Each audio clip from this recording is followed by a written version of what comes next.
Time is of paramount importance in all walks of life. We all have limited time and we choose to spend our time at our own will, whether it's watch TV, sleep, work, or even meditate. And when dealing with some health issues, every second is important, especially when you talk about heart disease. The earlier you get treatment, the better the outcomes. Exactly.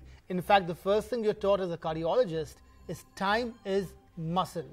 The earlier you get treatment in a heart attack, the more muscle you save and the longer you live. All this and more today on Doctors on Call. I am Dr. Sonia Lal Gupta. And I am Dr. Sameer Gupta.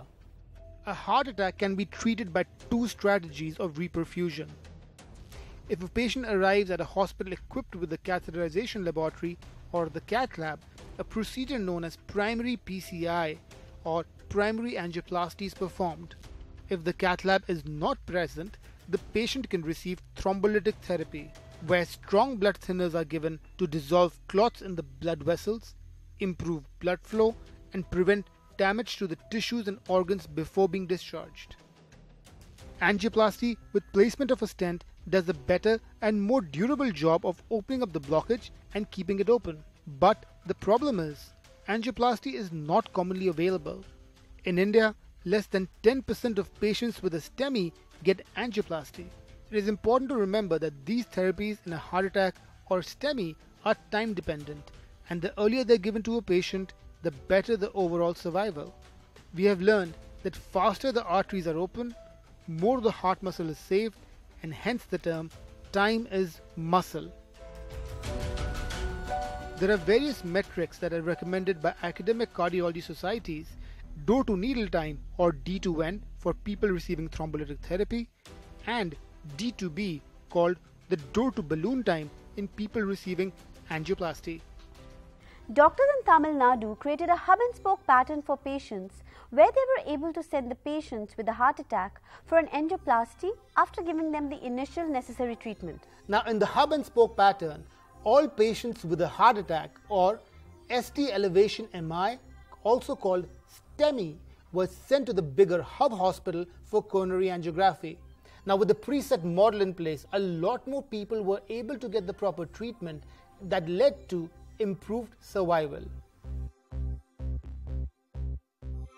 Now, if you take at STEMI programs that are there in the US and Europe, all patients with heart attacks are transported immediately to a hospital where primary PCI or cardiac catheterization can be done. In the STEMI India model, a hub hospital, which has a cath lab facility, is connected to multiple peripheral smaller hospitals where thrombolysis can be done. Now, what happens is that if a patient self-presents or is transported to a hub hospital where there's a cath lab, then primary PCI is done, as in the Western countries. If the patient presents to the spoke hospital in the periphery, and this spoke hospital is connected to the hub, then the patient is thrombolized there and then transported within 3 to 24 hours to the hub hospital for what we now call as the pharmaco-invasive treatment. Now, in this study, we were able to show that implementing a program like this reduced mortalities by 20% as compared to what was happening before implementation of the program.